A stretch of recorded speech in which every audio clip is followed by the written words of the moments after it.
이 나이 먹도록 지금 와서 생각해보면 참 많은 여자들이 나를 거쳐갔네요. 내가 처음부터 그런 것은 아니었고요. 아내가 암으로 저 세상 떠나고 많이 외로웠어요. 내 나이 50 후반이었나? 젊은 나이에 그렇게 호래비가 되었어요. 지금은 그나마 공무원직으로 은퇴해서 나오는 연금으로 그냥저냥 생활하고 있고요. 지금 부러운 사람은 아내와 오손도손 손잡고 함께 밥 먹고 걷고 그러고 다니는 사람들이에요.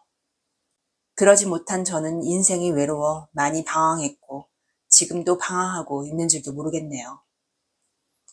아내가 그렇게 황망하게 떠나고 내 욕구를 어디다가 풀 데가 없어서 가끔 업소를 다녔어요. 업소에 갔을 때는 할 때는 좋은데 나올 때는 늘 허무했어요. 업소 다니는 남자들은 잘 알 거예요. 허무하지만 또 풀 곳이 없어서 또 가고 후회하고 반복되는 삶이요.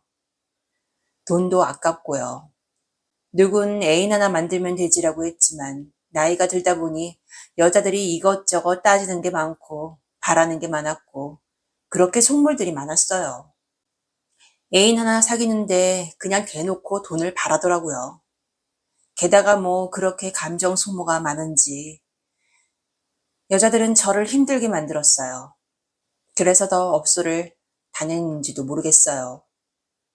거기 가면은 그래도 오빠라고 잘해주고 줄 것만 주면은 내게 다른 건 요구하지 않았으니 말이죠.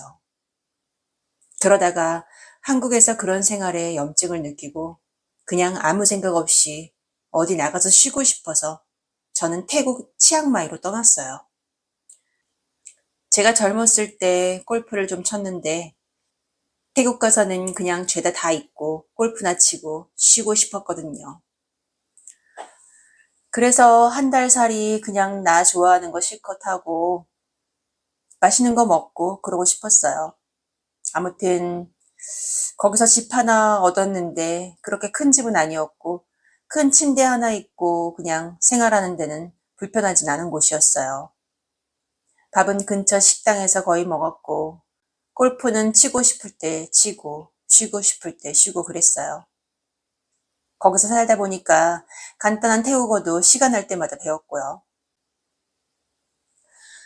그러다 보니까 마음 맞는 식당을 찾게 되었고 단골 식당이 돼가지고 그 식당만 가게 됐어요. 거기 식당 아줌마가 참 밥을 잘했어요. 태국 가신 분들은 잘 알 거예요. 태국 음식이 그래도 한국 사람들 입맛에 맞는 거요. 자주 가다 보니까 식당 아줌마랑도 친해졌고 그 아줌마 아는 동생이 가끔씩 식당에 왔는데요. 자연스럽게 그 여자랑도 또 친해졌어요. 체구는 아담했는데 아주 그냥 은근히 감춘 데가 많더라고요. 그러니까 제가 그때 60대 때였으니까 그 여자는 아마 40 정도가 아니었을까 싶어요. 이 여자는 어떨까도 싶었고 저는 유튜브로 배운 태국어를 더듬더듬하고 말을 했는데 그 모습이 웃긴지 제대로 된 발음을 해주면서 우리는 친해지게 되었어요. 그러고 보니까 이름이 말리였어요. 그렇게 눈이 맞다 보니까는 제 집으로 들어오게 됐습니다. 생활이 어렵다고 해서 그때 우리 돈으로 월세 조금 보태주면서 함께 지내기 시작했죠. 그런데 이 여자가 말이죠. 참 잠을 안 재우는 날이 많았습니다. 겉으로는 말이죠. 순박해 보이는데 막상 둘만 있으면 눈빛이 그냥 확 달라져 가지고는 사람 잡더라고요. 사람은 겉만 봐서는 몰라요. 가까워져야 알게 되는 게 있더라고요. 아무튼 그렇게 한 달 살이 하러 갔던 태국이었는데 어찌어찌 하다 보니까 2달이 다 되었어요. 그러다가 말리의 고향 친구가 놀러 왔는데요. 그 친구가 어디 갈 데도 없다고 딱한 사정이 있다고 말리가 저보고 여기서 잠깐 동안이라도 며칠 같이 지내면 안 되냐고 말하더라고요. 제가 사는 곳은 침대 하나 있고 그런데 어디서 자냐고 했더니 그냥 친구는 바닥에서 자면 된다고 해요. 그래서 뭐 안 된다고 할 순 없고 그렇게 하라고 했어요. 말리 친구랑 함께 지내다 보니까 예전처럼 자유롭지가 않았어요. 이건 뭐 내 집이라도 작은 공간에 같이 있다 보니까 가까이 있어도 하고픈 대로 할 수가 없었어요. 그런데 말이죠. 오히려 그 긴장감이 더 뜨겁게 만들기도 했어요. 한 방에 셋이 있다는 생각이 더 달아오르게 하더라고요. 어느 날 밤, 말리는 먼저 골아떨어졌고 저는 화장실에 가려고 일어났습니다. 그런데 그 순간 곁눈질해 보인 건 이불이 조용히 들썩거리는 모습이었어요.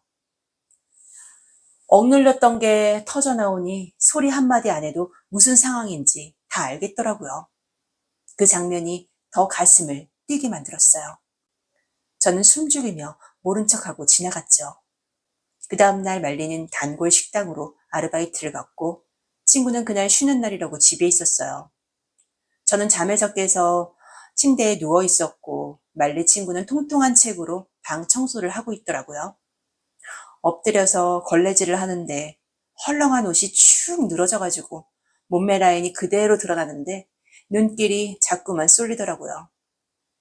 그때만 해도 제가 아직 젊었고 기운도 좋았는데 어딜 그걸 그냥 보고만 있을 수가 있겠습니까? 전날 본 혼자서 애써 달래던 모습이 떠올라서 더 외면하기 어려웠어요. 결국 이리로 오라고 했고 그 소리를 기다렸다는 듯이 그녀가 옆으로 바싹 다가오더라고요. 그러더니만 꾹 눌러놨던 게 한꺼번에 터져버리니 제가 정신을 못 차리겠더라고요. 그녀는 말리와는 또 달랐어요. 그 뒤로 어떻게 됐냐면은 말리가 아르바이트 나가는 날이면 자연스레 말리 친구와 그런 시간을 보내게 됐습니다. 하지만 세상에 비밀이 어디 있나요? 어느 날 말리가 집에 두고 간 물건이 있어서 불쑥 들어왔는데 그 장면을 보게 된 거예요. 정말이지 너무 놀래가지고 무슨 말을 해야 할지 모르겠더군요. 그런데 의외였던 건 화를 내기보다 담담히 받아들였다는 거예요. 오히려 그런 상황마저 즐기는 듯 보였죠. 그래서 어떻게 됐냐고요? 그날 이후로는 두 여자가 번갈아 가면서 제 곁을 차지했고 밤은 늘 짧기만 했습니다. 나중에는 제 몸이 따라가지 못할 정도였으니까요. 지금 와서 생각하면 참 짜릿하고 잊지 못할 경험이었습니다. 그렇게 석 달도 안 되게 태국에서 지내고 돌아왔는데 한국에 와보니 살이 10kg는 빠져 있더라고요. 즐길 땐 좋았는데 거기 오래 있었으면 아마 뼈만 남았을 겁니다. 젊은 사람 둘을 감당하기가 쉽지 않더군요. 그래도 지금 생각하면 그때가 제일 기운도 좋았고 참 즐거웠던 시절이었습니다. 말리와 말리 친구, 지금쯤은 어떤 모습일까? 가끔씩은 생각이 납니다.